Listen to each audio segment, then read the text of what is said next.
Hey folks, Luke Hansen here with CompanyCam, and today I'm talking with Jim Johnson. He's the head coach at Roof Coach Pro. He helps roofing contractors win. Now, Jim's got a lot of experience, I think 20 years experience in the industry. He's done on the ground as a contractor, he's worked in technology, and now he's helping other businesses. And I really wanted to talk today about just a couple issues that I know are issues for every roofing contractor I've ever talked to.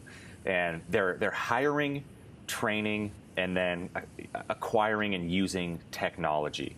And so, Jim, I guess for starters, could you give us a little bit deeper of a background about yourself, and then we can kind of jump into these issues? Sure, no problem. I've been in the contracting industry, like Luke said, for almost 20 years. It'll be 20 years in 5 days. Got into it with the storm restoration business. Learned from that, got into doing some retail work from 1998 through 2008. At that point, I created some software called Silver Lining that I was selling to contractor salespeople, helping them to draw roofs and do measurements and estimates and orders much quicker. That got purchased by AccuLynx, who I became the director of sales for 4.5 years. Grew them 300% per year. And saw a great need for people needing some coaching and some help. And so I resigned from AccuLynx and started Roof Coach Pro to help with that. Been doing that for the last 3.5 years to great success. We've had a lot of really good success stories. Awesome, Jim. So starting from the top here, so background about me, my family owns a roofing company here in Lincoln, Nebraska. And I know I've kind of picked your brain about some things in the roofing industry. I reached out to my dad who runs the company. Two of my brothers are working there full time. And this hiring, training, and then using technology, that just kind of repeatedly came up in my conversations. And so starting from the top, like when it comes to hiring, finding good employees, it could be sub crews, what are the problems that you see contractors making on a regular basis, the mistakes that could be fixed, and what do you think most roofers need to know about hiring? The first thing they need to know about hiring is that it is marketing and sales in our industry. We've got to market well to generate enough phone calls to have a large enough pool to select from whenever we're doing the actual hiring part of our process. And so I see a lot of times people putting really restrictive ads in whatever format that they're using, whether it's a newspaper or some type of digital media like monster.com. And it's really restrictive, so they only get a few phone calls and they wonder why they're not finding a large enough amount of salespeople, where if they were to treat their ad more as a marketing ad, that makes this ad sound like something that you could do, it fits you, you're going to generate a lot more calls, and you'll have a bigger pool to choose from. So as kind of a practical step, what I'm hearing is probably you're seeing a lot of, can't do this, needs experience with this, like sort of like a requirements list. And I feel like what you're saying is more of like selling the job to the potential employee, telling them the potential that they have and how enjoyable it'll be, how good of experience it will be. They can make a lot of money. Is that kind of what you're saying there? That you just changing the way you think about that application? Yeah, none of us ever grew up in high school thinking, man, I can't wait to get in the roofing business. It wasn't the exciting thing to do. We all wanted to be astronauts and athletes and things like that.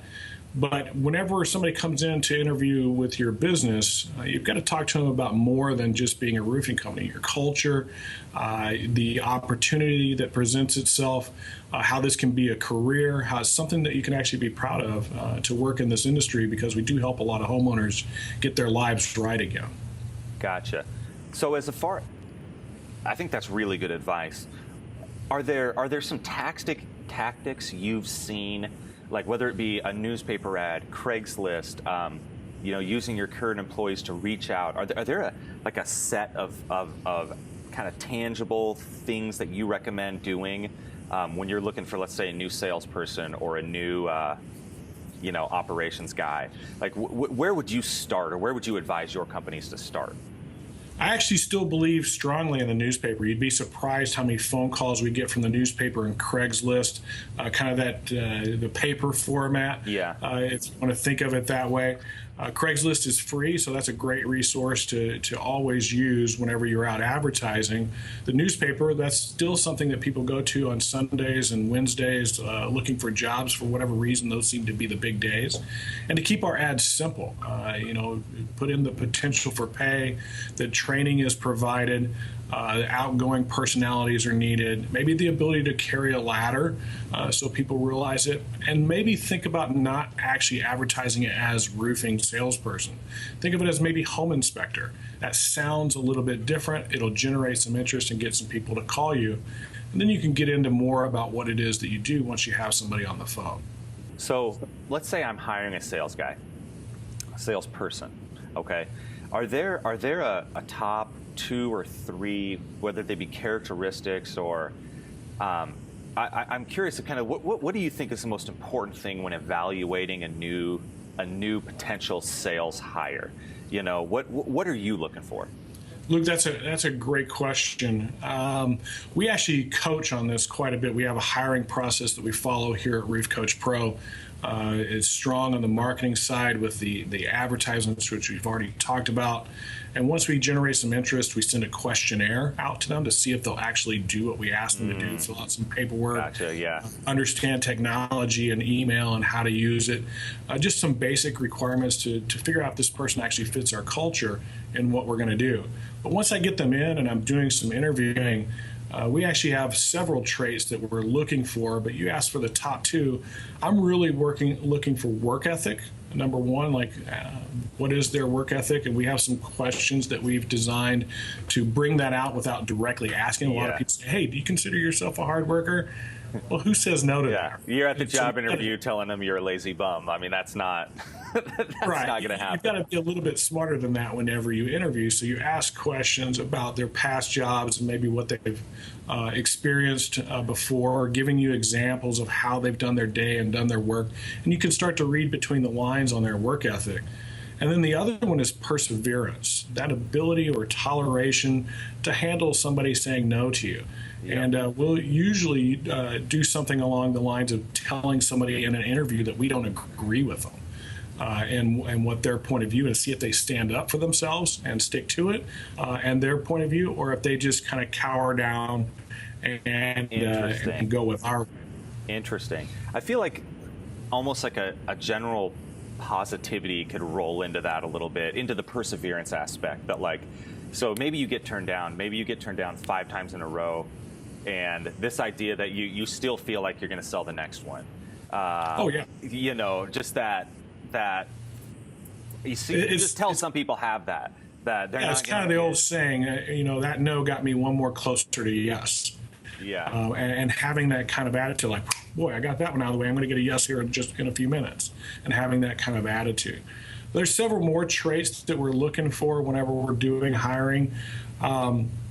That we get into our coaching about, because it's not just can a guy talk good. I mean, there's a lot of guys that look good and sound good, and then we hire them and we wonder why they fail with us. It's because we haven't done enough investigation into the traits that fit our company. And what we do as contractors, we're a little bit of a different bird. So we've got to interview for those traits and score those guys and figure out, hey, does this guy fit what we do or not? I don't see nearly enough of that in our industry. Yeah, that's good stuff. So let's say we've hired someone.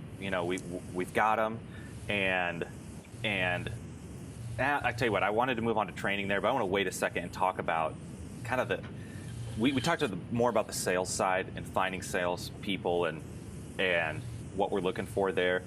But that's kind of probably not even half the business. The other half is you got to do the work. And you got to find the crew to do the work, and you got to trust that your crew is going to do a good job. You got to keep an eye on them. I'm interested in some good, what are some mistakes you see guys making regularly when finding sub crews and then managing sub crews? Because I know there's a lot of variables there, and I'm sure you've seen a lot of that, and I'm really interested to get some of your insight on that. Well, subcrews are tough. That is a thing that has, in our industry over the last 5 years or so, become a little bit more difficult. There's more difficult rules for, immigrants to come in and do work. The laws have kind of changed a little bit on what a subcontractor is or isn't and how much control you can have over them. And so that has become more difficult. Once again, running ads that are interesting and make people want to call you, providing opportunity, not being so restrictive. Everything is always so restrictive, and we don't really know much about somebody until we get them in front of us. One of the neat little tricks that we've learned is, in our industry, we have a lot of Latinos that do the work. And going around to the Latino churches in your market and speaking to the pastors of those churches and saying that, hey, we have some opportunity available.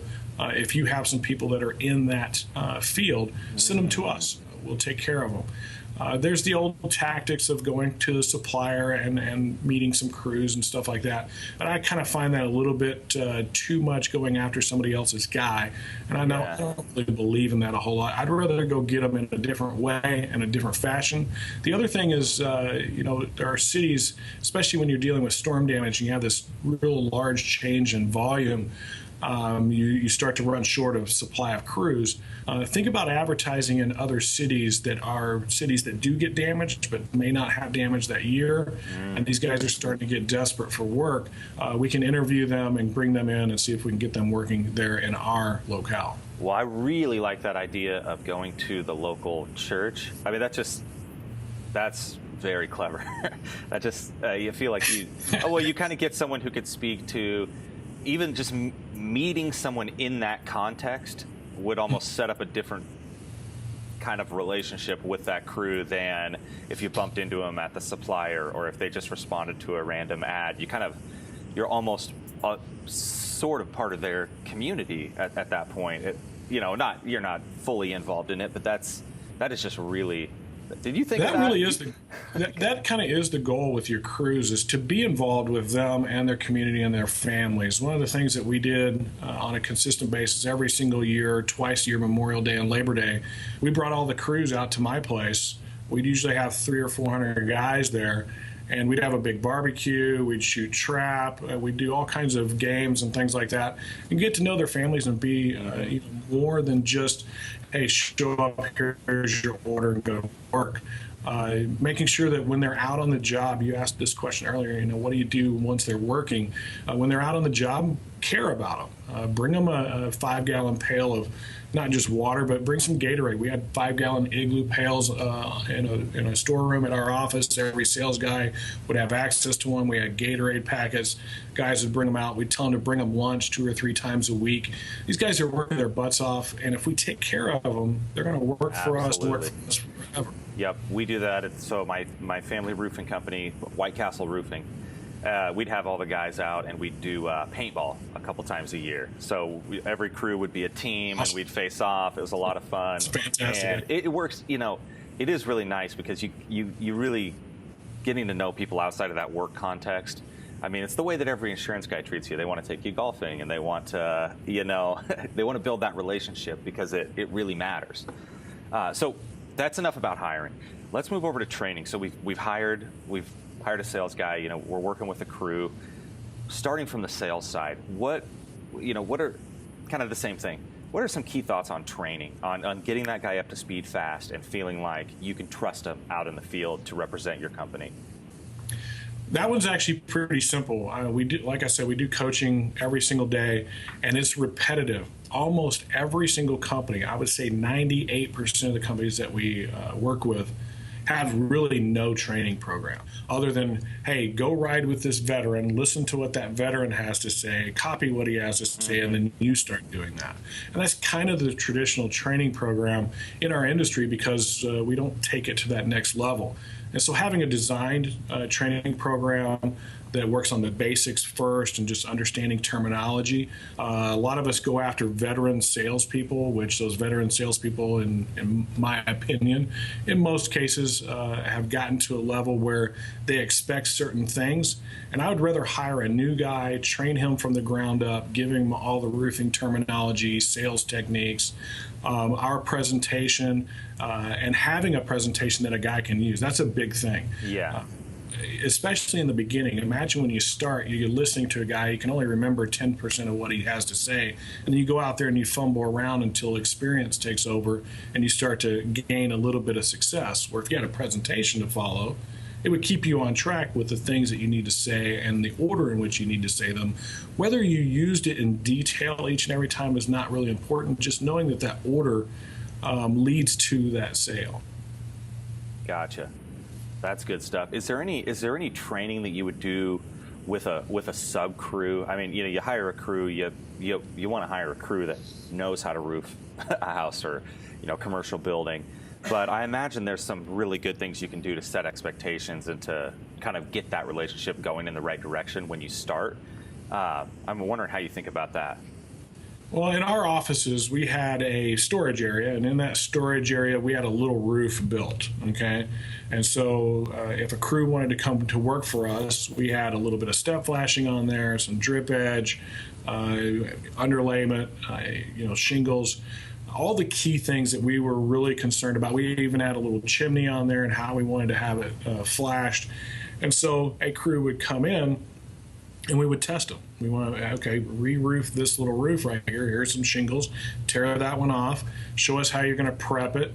I imagine that there's bushes and stuff here, and we'd just let them run with it. And then we would make those suggestions as we go. We want our drip edge cut this way. We want our flashing installed that way, so that they knew what our expectations were. And then we had a list of those expectations that they would sign off on. And we also had project managers, whether they're your salesperson or maybe somebody that you have hired as a project manager to ensure quality. They knew the process, and those first few roofing jobs, they were on site in the entire process to make sure that these guys got into our rhythm. Yep. And it became very successful for us. That's a great idea. I love the test roof. How big was it? Like maybe a square? It was about 2 squares. Okay. So it wasn't real big, but it was big enough to get the idea. Yeah. Especially simple things like cutting drip edge. People do it different ways, and we really wanted ours cut in a very specific way. We didn't want the mitered corners. We wanted the bent corners so that there was no opening there. A lot of different things that we were really particular. Yeah. We knew that we had a warranty on these. We were going to stand behind that warranty. Yep. We weren't just going to roof and run away. Absolutely. So last thing here, we've talked about hiring, we've talked about training. I want to talk a little bit about technology. So, technology is my passion. I left White Castle Roofing, started CompanyCam, and I love technology. I've noticed from talking with a lot of companies now about technology that for a lot of people, especially in the roofing industry, it's kind of scary. It's something that the idea of switching, even for me, I love technology, and the idea of switching to a different project management software or switching to AccuLynx or something kind of terrified me because there's so much unknown. You have what you got. But I'm curious, from how do you coach companies to kind of to think about technology and then to try to implement it across their company? Well, there's just a few things you have to consider when you're looking at technology. Number one, does it save you time? If it saves you time, that's a bonus, and we want to make sure that anything that we do with technology saves us time, makes us money, and helps us communicate better.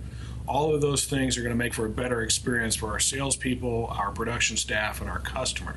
So if it doesn't meet those 3 criteria, don't do it. So that's kind of the basics of it. And then as you start to say, hey, yes, this is the one that works for me, for whatever reason, you have to be its champion. You have to believe in it, and you have to literally install it from A to Z and make it part of what you do. At AccuLynx, when I was there, we had a little saying, if it's not an AccuLynx, it doesn't exist. And so you had to have that mentality for the software to work. I'm a big believer in what CompanyCam does and how it shares its photos and how it's almost like an Instagram for your company. I think it's really cool that I can see live what's happening out in the field and give it instant feedback on it. It's one of the reasons why we suggest you guys quite a bit, is because it does save you a tremendous amount of time and improves your communication greatly. You're hired. Office and your customer. You can start tomorrow. We'll get you a list. You're calling. You can, we'll start you with the hard ones. No, but I appreciate that, and that's what we want to do. I tell people all the time, if the whole point of this is to make your job easier and save you time, and so it has to do that for you, and we think it does for everyone. But there's no point, I don't want to give you something that just adds another thing, because there's plenty of things. Trust me, even now in the software business, there's plenty of things, and we can always add a new little tool that helps us do this little, tiny thing over here. And at some point, you have to kind of decide, how important is this?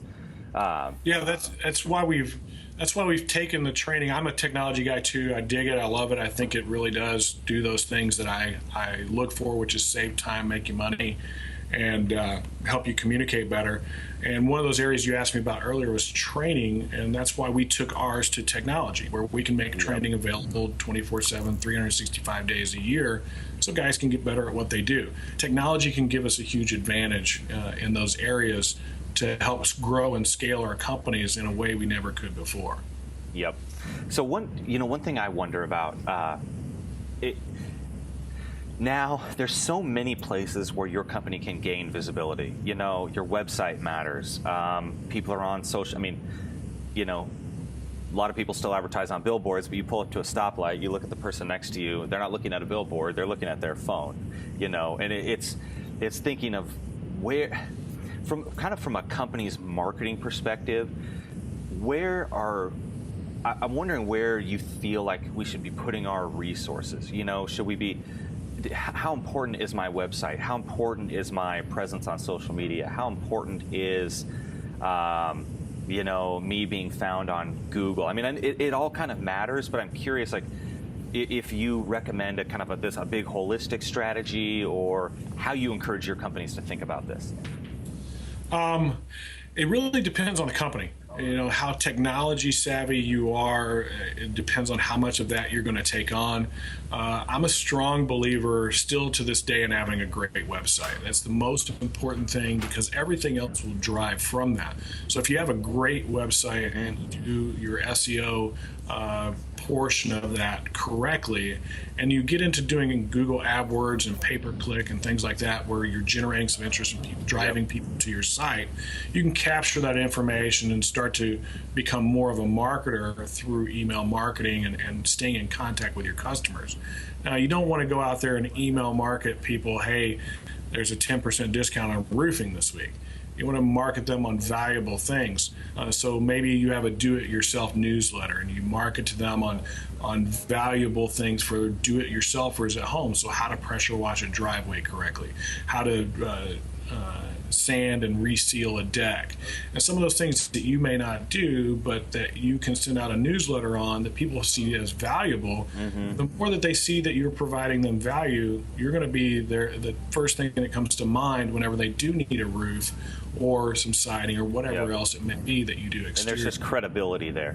And a little tip for any roofer building a website. I've built a handful of websites. Almost all of them were complete garbage, and that was because you try to say everything you can in the visible area that people land on, and that is exactly wrong. You don't need to say everything about your company and say everything that you do.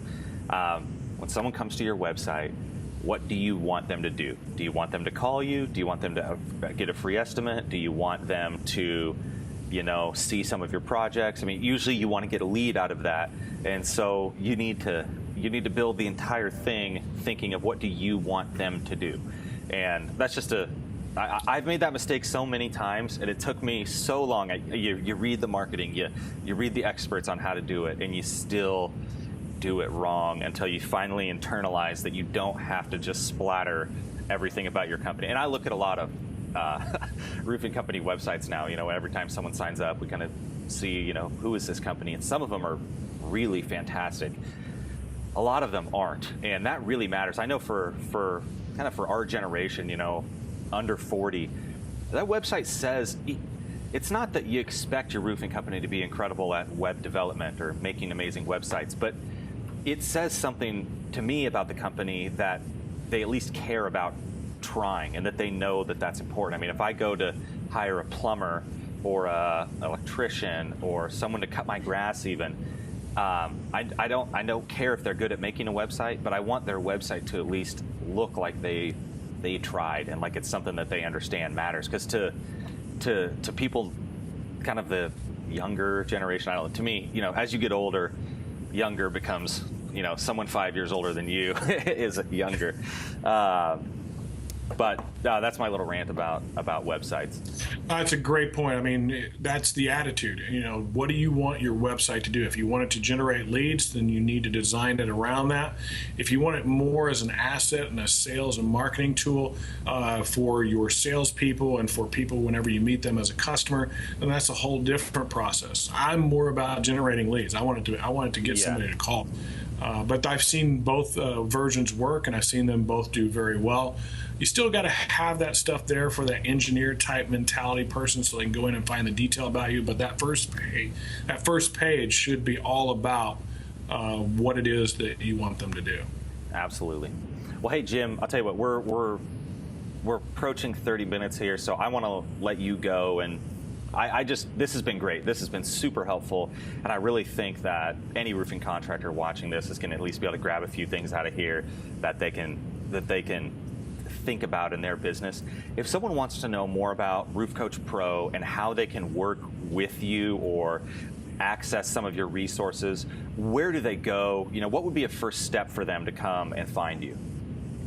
They can go to roofcoachpro.com. We've got a website there. It has right on there what we want you to do whenever you come in. Yeah. It's got a button that says join for free, and you can join our website for free. We have some sample material in there where they can get some good information, take it right to work that moment after watching it. Those free memberships get them the ability to join our weekly sales meeting that we call the Weekly Huddle, where we're training every single week and it doesn't cost anybody anything. If they want to step it up a little bit and get access to the hundreds of hours of training that we have on there, we do have our All-Star and our MVP membership. Anybody that's watching this today, if they'll email me at headcoach@roofcoachpro, I will send them a discount code and save them some money on their membership. We also provide one-on-one coaching whenever we work hand in hand with a company, so those opportunities are out there. Like I said, just shoot me an email at headcoach@roofcoachpro.com, and we'll get you helped out. Awesome. Jim, thank you so much for joining me, and let's do this again in the future. All right. Sounds great, Luke. Appreciate it. See you later.